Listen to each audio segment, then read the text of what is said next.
झूठ बोलना, भ्रमित करना, ये इनका काम है। और अपने आप देखें इनके रोडों पे जो है 1.5 फीट के खड्डे पड़े हैं। कांग्रेस जो है वो पूरे देश में बदनाम हो चुकी है दोस्तों। इनका कोई वजूद नहीं रहा हुआ है। सबको पता है कि ये चोरों की मिलीजुली सरकार है। और हमारे प्रधानमंत्री जी को आप देखिए, क्या उनके व्यक्तित्व पे एक भी दाग है कि कोई बोल दे? तो भारत का जो एक डीएनए है वो नसों में, वो उनके विचारधारा, उनके मूल्य, उनका संघर्ष वो सदा बहता रहेगा। माता जी विक्रमादित्य की माता जी प्रतिभा जी कहती हैं, ओ 3-4 साल हो गए, वो तो दिखी नहीं। 3-4 साल हल्ली हुई गए, 8 महीने हुए नहीं में जो शपथ ले ले। झूठ बोलना, भ्रमित करना, ये इनका काम है। और अपने आप देखें इनके रोडों पे जो है 1.5 फीट के खड्डे पड़े हैं। अगर मैं ऑफिस में बैठ जाऊं तो मुझे जो है कम से कम 100-150 जो है एप्लीकेशन सारी राज्य सरकार के कामों की आती है, सारी राज्य सरकार के काम। अब बेचारे भोले लोगों को, गांव के लोगों को कौन बताए कि ये जो काम है मेरे स्कोप में आता ही नहीं है। वो तो बेचारे ग्रस्त हैं, वो कैसे ना कैसे पहुंच जाते हैं। जो अपंग है, विकलांग है, उनकी पेंशनें रुक गई हैं, विधवाओं की पेंशनें रुक गई हैं। कितने पीड़ित लोग हैं जिनके जो है वो काम नहीं हो रहे हैं, डंगे टूटे हुए हैं, सरकार ने उनकी जो है प्रॉपर्टियां हड़प ली हैं। कितनी सारी मेरे पास इस तरह की रिक्वेस्ट आती है। अब मैं क्या करूं? उनको, गरीब लोगों को क्या बोलूं कि हमें स्टेट गवर्नमेंट का कोई सहयोग नहीं है, हमसे बात नहीं करते, हमारे फोन का जवाब नहीं देते। हमारा दिल खुद जो है पूरी तरह से जो है पीड़ित हो जाता है कि कैसे इन लोगों को, किस तरह से हम लोग कोई भी आराम दे। बस अब तो यही हमें इंतजार है कि जैसे तैसे जो है ये 1.5-2 साल निकले और अगले चुनाव आए और इनका सारा सुपड़ा साफ करें हम सब मिलकर पूरी तरह से। कांग्रेस जो है वो पूरे देश में बदनाम हो चुकी है दोस्तों। इनका कोई वजूद नहीं रहा हुआ है। सबको पता है कि ये चोरों की मिलीजुली सरकार है। और हमारे प्रधानमंत्री जी को आप देखिए, क्या उनके व्यक्तित्व पे एक भी दाग है कि कोई बोल दे कि जिन्होंने ये घोटाला किया? हो ही नहीं सकता। इस तरह के हमारे नेतृत्व हैं। और आपने देखा 300 नीति में इतनी सक्रिय नहीं थी, अब हर जगह।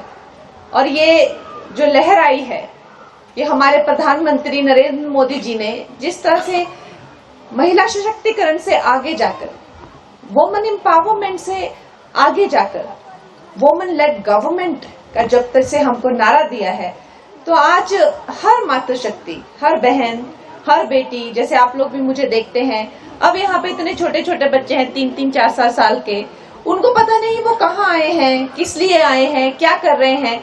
लेकिन आज वो जब एक बेटी को एक मंच पे देखते हैं तो उनके लिए एक सामान्य बात हो जाती है। उनके दिमाग में ये कोई एक वो नहीं रह जाता कि हाँ हम भी कहीं वहां हो सकते हैं कि नहीं हो सकते। उनको लगता है कि वो हमारी भी जगह है, क्यों नहीं, हम भी ये बन सकते हैं। तो आज इतनी माताओं को और बहनों को राजनीति में, अपने समाज के कार्यों में, जो भी इसको प्रदेश को लेकर है, जिला को लेकर है, जो कार्यों में इतने सक्रिय देखकर मुझे बहुत खुशी होती है। मैं आप सबका अभिनंदन करती हूँ। आप सबको जो है बहुत साधुवाद। अंबेडकर जी की जयंती पर आज हम सब यहाँ इकट्ठे हुए हैं। दोस्तों, अंबेडकर जी हमारे देश के संविधान के जो हैं वो मूल हैं। उन्होंने ही संविधान लिखा है। और आज आप और हम जिस तरह से हमारे देश को जानते हैं, हमारे देश के नागरिक शास्त्र को जानते हैं, वो सब हमें अंबेडकर जी से ही मिला हुआ है। तो वो देव स्वरूप हैं, देव तुल्य हैं, सदा ही भारत रत्न अगर उन्हें कहा गया है, तो भारत का जो एक डीएनए है वो नसों में, वो उनके विचारधारा, उनके मूल्य, उनका संघर्ष वो सदा बहता रहेगा। और इसका ये सिर्फ मात्र बातें ही नहीं है, इसका जो है साक्षात उदाहरण जो है हमारी जो भारतीय जनता पार्टी है वो हमेशा से ही देती गई है। क्योंकि हमारी पार्टी ऐसी नहीं है कि भाई जी सिर्फ गलाना करना कुछ नहीं है ना। आपको पता है, जैसे कि बताया दिलीप जी ने बताया कि इन्होंने जो है सबका मूर्ख बनाया, कांग्रेस पार्टी वालों ने। बस इनकी बातें हैं, इन्होंने जो है झूठे झूठे वादे करने हैं और आगे निकल जाना है और पीछे जो है ठिंगा दिखाना है। ये इनकी करतूतें हैं।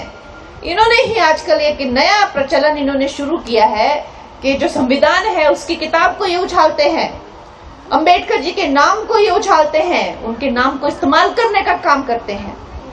उसको जो है किसी न किसी तरह से वोट बैंक की राजनीति करने की ये कोशिश करते हैं।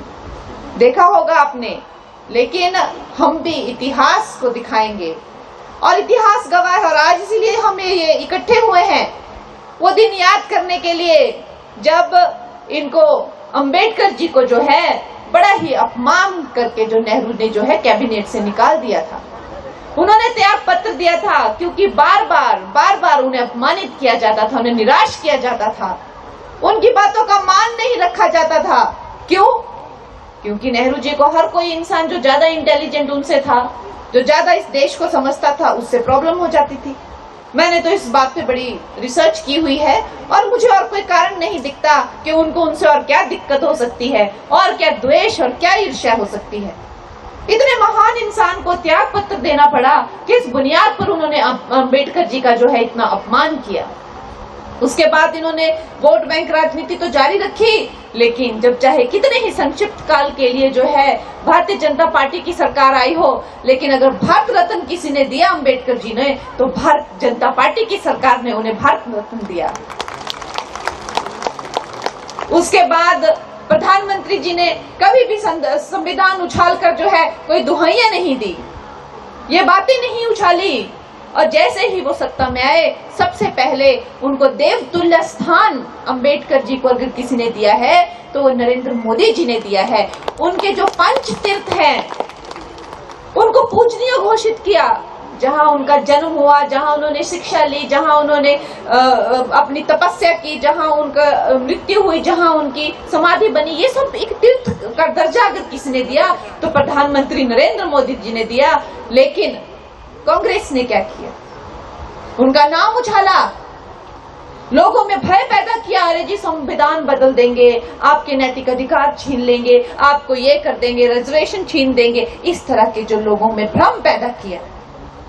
अब हम सत्ता में है क्या? हमने बदला क्या संविधान? आप बताइए, किसी की रिजर्वेशन छीनी क्या? किस तरह की ये बातें थी और किस तरह से लोगों को विचलित किया गया था। जब हम भी इलेक्शन में कैंपेन कर रहे थे तो सबसे बड़ा हमारे लिए यही था कि इन्होंने झूठ को, कहते ना, झूठ को 100 बार बोलो तो वो भी सच बन जाता है। यह है कांग्रेस की जो है कूटनीति। इतने घटिया और इतने गंदे लोग हैं ये, लेकिन हम लोगों को दोस्तों मिलकर सच को सच हम बताएंगे, झूठ को झूठ बताएंगे। हमें चाहे कितनी भी बार हमें बोलना पड़े, हम अपने सच से हटेंगे नहीं। बार बार दोहराएंगे, 1000 बार दोहराएंगे। सत्र हटाया हो